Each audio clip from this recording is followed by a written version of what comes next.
ജീവിതം കയ്യിൽ പിടിച്ചാ ഞാൻ ഇതിനകത്തിരുന്നത്. രക്ഷപ്പെട്ടു ഈശ്വരാ.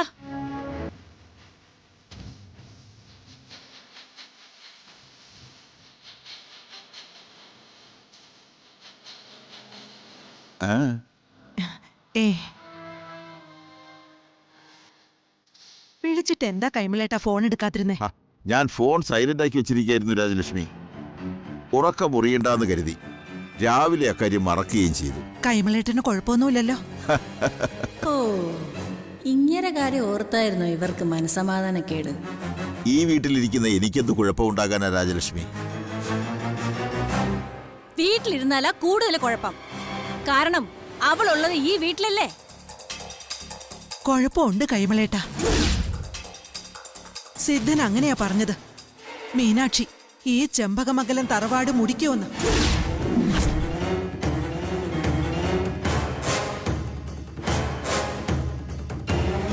കൊച്ചുമകന്റെ ഭാര്യാസ്ഥാനത്തുള്ള സ്ത്രീ അവൾ ആ തറവാട് മുടിക്കും.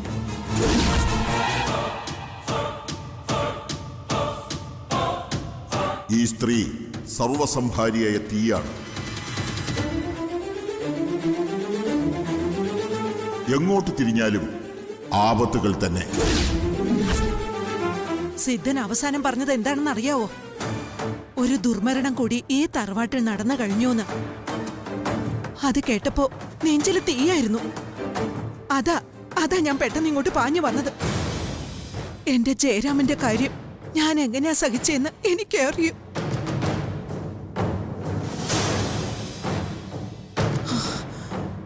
ഇനി ഒന്നുകൂടി താങ്ങാൻ വയ്യ എനിക്ക്. ദൈവങ്ങൾക്കിനി ഈ ചെമ്പകമംഗലത്ത് നിന്നൊരു ജീവൻ തന്നെ എടുക്കണമെന്ന് നിർബന്ധമാണെങ്കിൽ അത് എന്റെ തന്നെ ആയിക്കോട്ടെ. രാജലക്ഷ്മി, ദൈവങ്ങൾക്കല്ലല്ലോ ആ വടയക്ഷിക്കല്ലേ നിർബന്ധം. ഒന്നും സംഭവിച്ചില്ലല്ലോ രാജലക്ഷ്മി. അങ്ങനെ സമാധാനിക്കേ. അങ്ങനെ തീർത്തു പറയാൻ വരട്ടെ അച്ഛാ. ഈ രാഹുകാലം എന്ന് പറയുന്നതേ 1.5 മണിക്കൂറല്ലേ? എന്ന് പറഞ്ഞാ 1.5 മണിക്കൂർ മാത്രമാണോ രാഹുകാലം? 5ഉം 10ഉം മിനിറ്റ് മുന്നോട്ടും പിന്നോട്ടും ആയിട്ട് മാറ്റം വരുമെന്നാ ജ്യോത്സ്യന്മാര് പറയുന്നത്. അതുപോലെ മഹാസിദ്ധന്മാര് പറയുന്നതിലും മാറ്റമൊന്നും ഉണ്ടാവില്ല. കുറച്ച് കഴിഞ്ഞാണെങ്കിലും അത് സംഭവിച്ചിരിക്കും. അതെ, ആരും ഇനി അധിക യാത്രകളൊന്നും വേണ്ടെന്ന് പറയണം.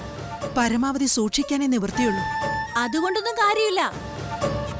കാർ അപകടത്തിൽ മരിക്കൂന്ന് ജാതകവിധി ഉണ്ടായിട്ടുള്ള ഒരാള് വീട്ടിനുള്ളില് അടച്ചിട്ടിരുന്ന കഥ കേട്ടിട്ടില്ലേ? ആ, കളിപ്പാട്ട കാറ് ചവിട്ടി കാല് തന്നെ വീണു തലയിടിച്ച് മരിച്ചു. ഇതൊക്കെ അച്ചട്ട. തലവരെയെന്ന് പറയുന്നതേ തൂത്താലും തുടച്ചാലും മാറില്ല. നന്ദിനെടുത്ത് എവിടെ അച്ഛാ? അവൾ അടുക്കളയിലുണ്ട്.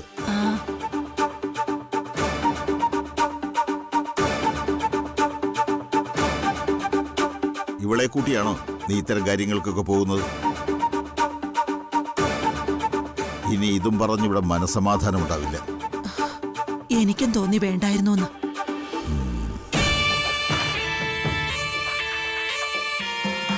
ഞാൻ ഈ കാര്യം ചെന്ന് നന്ദിനിയടത്തോട് പറഞ്ഞ ഒരു എഫക്റ്റ് ഉണ്ടാവില്ല.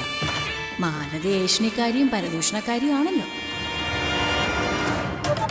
രാമനാമം ജപിച്ചിരിക്കുന്ന ജനാർദ്ദന കൈമളോ സത്യവതിയായ രാജലക്ഷ്മിയോ പറഞ്ഞ അറിയട്ടെ ഏട്ടത്തെ ഈ കാര്യം.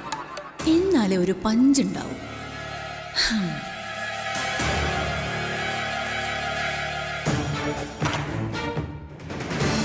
സാവിത്രി ഞാൻ വിളിച്ചിരുന്നു.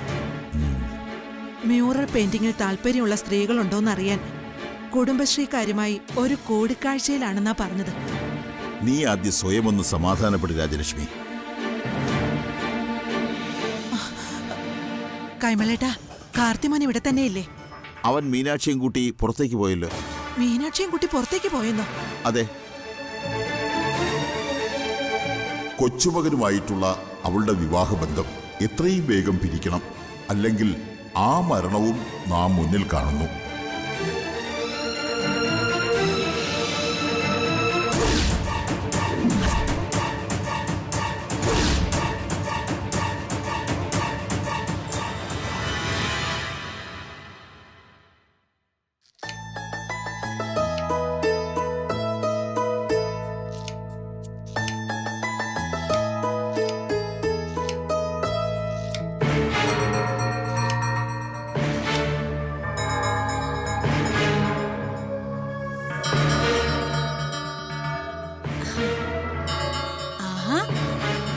വന്നപ്പോഴേ മൂക്കിലടിച്ചു. ചില പ്രത്യേക കറികളുടെ മണം. ആഹാ, അവിയലിന്റെ മണം. ഇപ്പോഴേ ഊണ് കഴിച്ചേക്കല്ലേ? ആ, കുറച്ചുകൂടെ ഒന്ന് വെയിറ്റ് ചെയ്യ. കറികളെല്ലാം ആയിട്ടില്ല. പുളിശ്ശേരി, പപ്പടം. ആഹാ, അപ്പൊ ഇത് സദ്യയാണോ? ആ, സദ്യ പോലെ. സദ്യ ആവുമ്പോ എന്തേലും ഒരു വിശേഷം ഉണ്ടാവുമല്ലോ. എന്താ നന്ദിനിയെടുത്തി? ഇന്ന് ഈ വീട്ടിലെ ഒരാളുടെ പിറന്നാളാ. ആ, പിറന്നാളോ? ആരുടെ?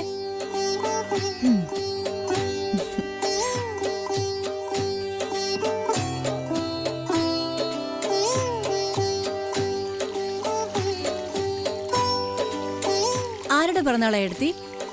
അത് ഞാനിപ്പോ പറയില്ല. എല്ലാവർക്കും അതൊരു സർപ്രൈസ് ആയിക്കോട്ടെ. എന്നോട് പറ നന്ദിനിയെടുത്തി. അതെ, മാലതിയോട് പറഞ്ഞാലേ മാലതി അത് എല്ലാവരോടും പറയും ഇപ്പൊ തന്നെ. അത് വേണ്ട, ആ സമയത്ത് എല്ലാവരും ഒരുപോലെ അറിഞ്ഞാ മതി.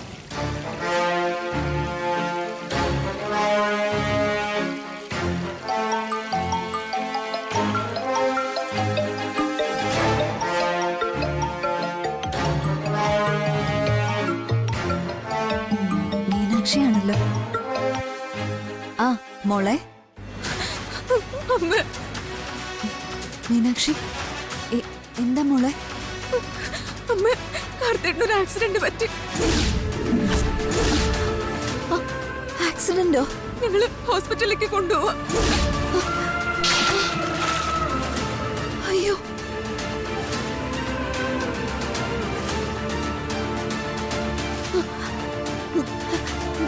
മോളെ എന്താ ആക്സിഡന്റ്? ഏത് ഹോസ്പിറ്റലിലേക്കാ? അതെ അമ്മേ, ഇവിടെ. മോളെ, മോളെ മീനാക്ഷി. അയ്യോ, മോളെ, മോളെ. കാർത്തിയേട്ടാ, കാർത്തിയേട്ടാ. മോളെ, മീനാക്ഷി. മോളെ, മോളെ.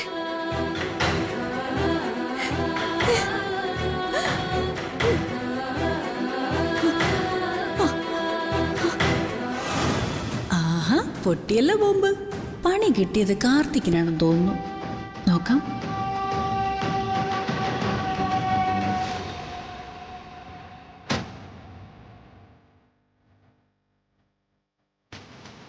കാർത്തിക്കിനെ ഫോൺ വിളിച്ച് കിട്ടുന്നില്ലെന്ന് കരുതി ആശങ്കയൊന്നും വേണ്ട രാജലക്ഷ്മി.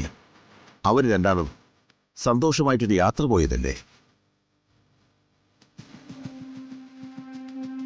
സിദ്ധന്മാരുടെ പ്രവചനങ്ങളെല്ലാം ശരിയാകണമെന്നൊന്നും നിർബന്ധമില്ല.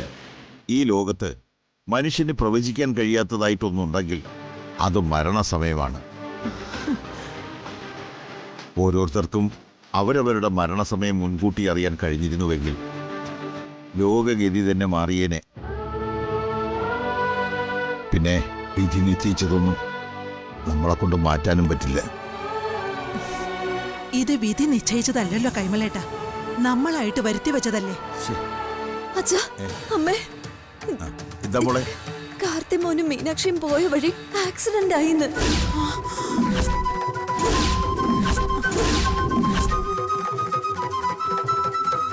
കാർത്തി മോന് കാര്യമായിട്ട് എന്തോ പറ്റിയിട്ടുണ്ട്.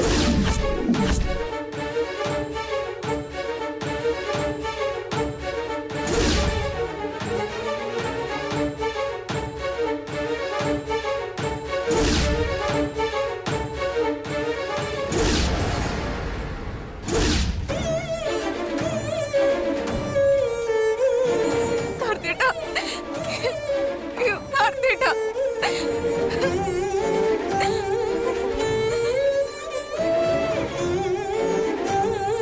കാർത്തിയേട്ടാ, അയ്യോ.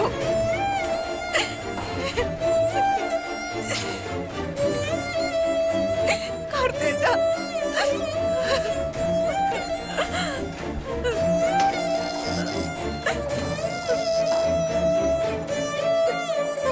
കാർത്തിയേട്ടാ.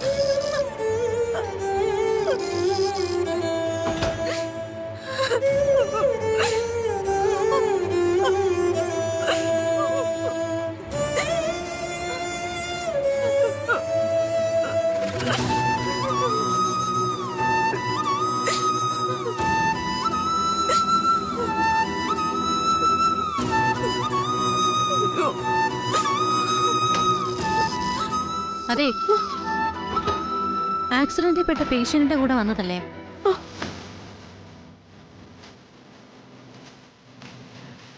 ഇവിടെ നിന്ന് ഇങ്ങോട്ട് പോവരുത്.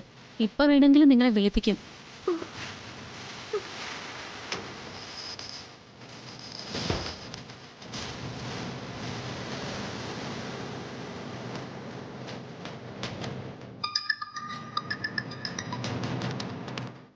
വൈശാഖ് നീ എടുക്കും. അളിയ അവരെ ഐസിയിൽ കയറ്റിരിക്കുക. ഞങ്ങൾ ഏറ്റളിയ.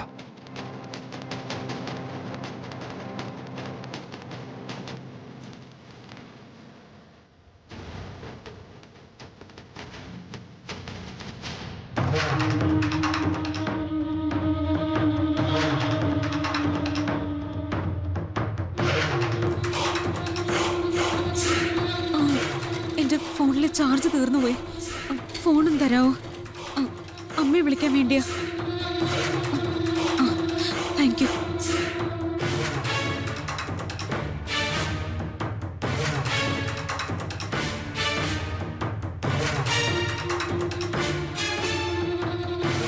കോൾ പോകുന്നില്ലല്ലോ. അവിടെ മൊബൈൽ ക്യാമറ വെച്ചിട്ടുണ്ട്.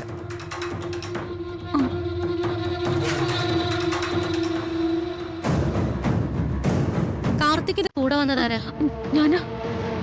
പേഷ്യന്റിന് ബ്ലഡ് കൊടുക്കണം. അതിനു മുമ്പ് കുറച്ച് അഡ്വാൻസ് പേയ്മെന്റ് നടത്തണം. ആദ്യം അത് പോയി അടച്ചിട്ട് വാ. അയ്യോ, ഞാൻ രൂപയൊന്നും കൊണ്ടുവന്നിട്ടില്ല. വീട്ടിൽ നിന്ന് ആരെങ്കിലും വന്നാലേ പേയ്മെന്റ് അടയ്ക്കാൻ പറ്റും. ഇതിന് എനിക്കൊന്നും ചെയ്യാൻ പറ്റില്ല. ഡോക്ടർ ഇപ്പൊ പുറത്തേക്ക് വരും. ഇയാള് ഡോക്ടറിനോട് പറഞ്ഞു നോക്ക്.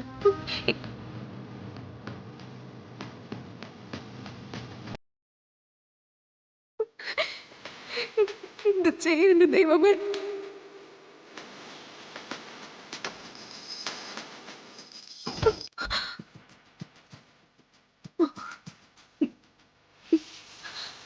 ഡോക്ടർ, ഞാൻ കാർത്തിക്കിന്റെ ഭാര്യ. ബില്ലടയ്ക്കണമെന്ന് സിസ്റ്റർ പറഞ്ഞു. വീട്ടിൽ നിന്ന് ആരെങ്കിലും വന്നാലേ. അത് മനസ്സിലായി. അതൊന്നും ഇവിടെ നടക്കില്ല. ഇതൊരു പ്രൈവറ്റ് ഹോസ്പിറ്റലാ. ഇവിടെ ഈ സ്ഥാപനത്തിൻ്റെതായ ചില നിയമങ്ങളുണ്ട്. നേരത്തെ ക്യാഷ് അടച്ചാലേ ട്രീറ്റ്മെന്റ് നടക്കും. അതിലപ്പുറം എനിക്കൊന്നും പറയാനില്ല. ആ പിന്നെ പേഷ്യന്റിന് ബ്ലഡ് ഒരുപാട് പോയിട്ടുണ്ട്. എന്തെങ്കിലും ചെയ്യുന്നുണ്ടെങ്കിൽ അതിപ്പോ ചെയ്യണം. ഇല്ലെങ്കിൽ പേഷ്യന്റിന് ജീവന് തന്നെ അത് ആപത്താ.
നിക്ക് ഇത് സ്വർണ്ണപ്പണയം എടുക്കുന്ന സ്ഥലമൊന്നുമല്ല, ഹോസ്പിറ്റലാ.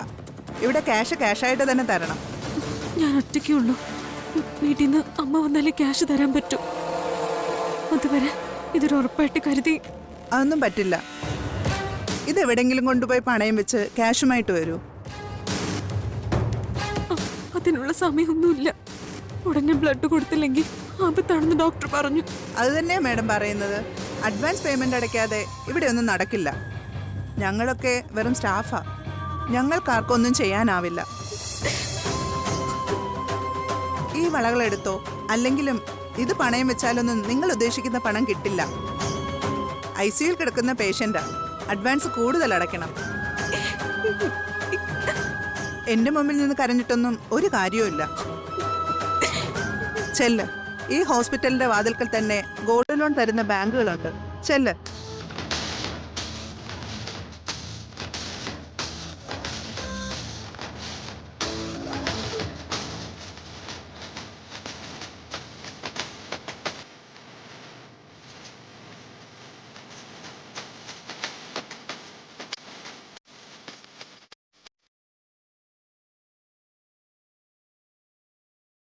വളവ് രണ്ടും പോരാതെ വരുമോ? പിന്നുള്ളത് ഈ താലിമാലയാ.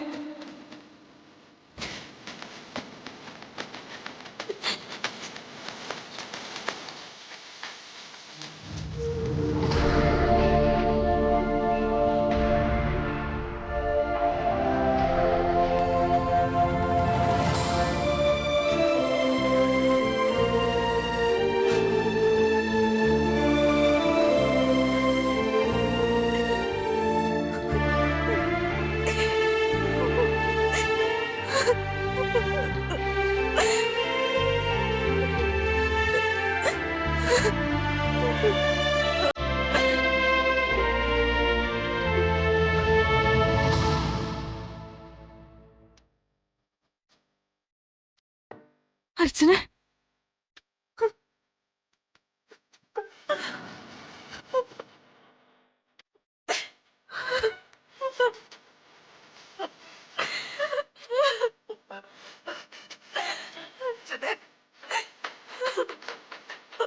മീനാക്ഷി,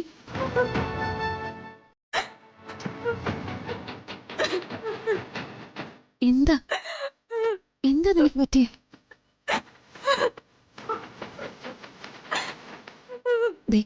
ഇതൊരു ഹോസ്പിറ്റലാ, ആളുകൾ ശ്രദ്ധിക്കും. നീ കാര്യം പറയേ, എന്താ നിന്റെ പ്രശ്നം? കരയാതെ കാര്യം പറയേ. നീ എന്താ ഇവിടെ? ആരാ ഹോസ്പിറ്റലില്? അയ്യോ കാർത്തിയോ, എന്താ പറ്റിയേ? ഞാനെല്ലാം പറയാം നിന്നോട്. പറയേ.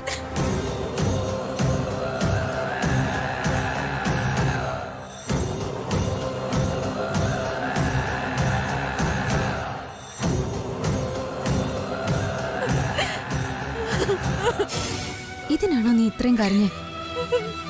നീ വിഷമിക്കണ്ട, കാശ് എന്റേലുണ്ട്. നമുക്ക് പണം അടയ്ക്കാം. കാർത്തികിനെ ദൈവം രക്ഷിക്കും. നീ പേടിക്കണ്ട മീനാക്ഷി, കാരണം നീ അത്രയ്ക്ക് നല്ലവളാ.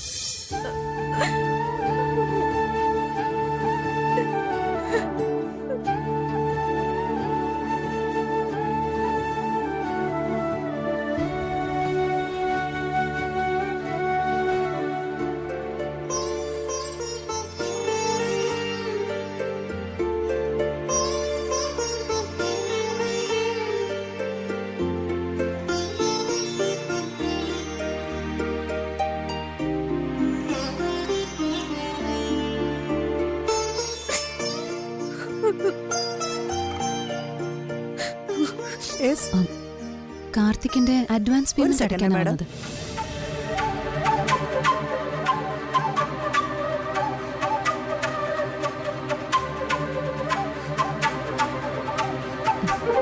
ആയിട്ടുണ്ടേ. Thank U.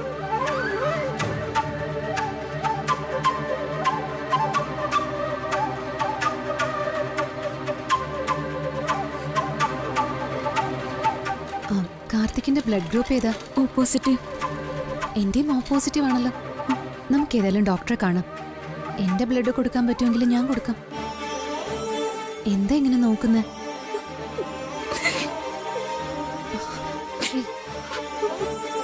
ഇത് ദൈവത്തിന്റെ ഓരോ പ്ലാനുകളാണെന്ന് വിചാരിച്ചാൽ മതി.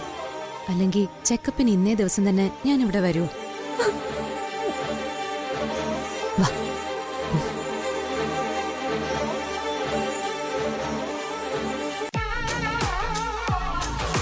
അവളിപ്പോ ഇവിടെയില്ല.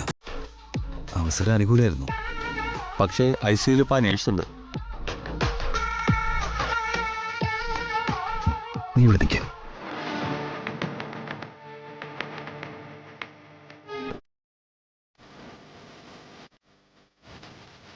സിസ്റ്ററെ, പേഷ്യന്റിനെ കാണാൻ പറ്റുമോ? ആരെങ്കിലും ഒരാൾക്ക് കയറി കാണാം. കയറി കണ്ടോളൂ. ശരി.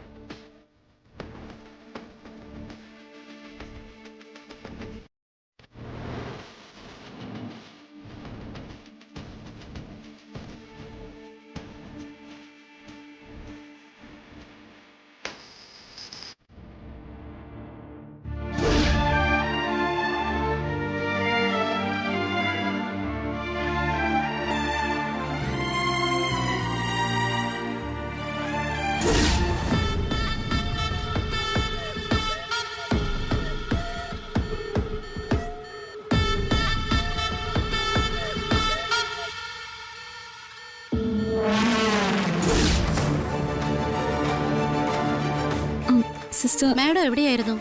പേഷ്യന്റിനെ ഇപ്പോ കാണാൻ പറ്റും. ഞാൻ നിങ്ങളെ നോക്കുമായിരുന്നു. ഇപ്പൊ കാണാൻ പറ്റുമോ സിസ്റ്റർ? കാണാലോ. പക്ഷെ ഇപ്പൊ ഒരാൾ കാണാൻ കയറിയിട്ടുണ്ട്. അയാൾ ഇറങ്ങട്ടെ. കാണാൻ കയറിയെന്നോ?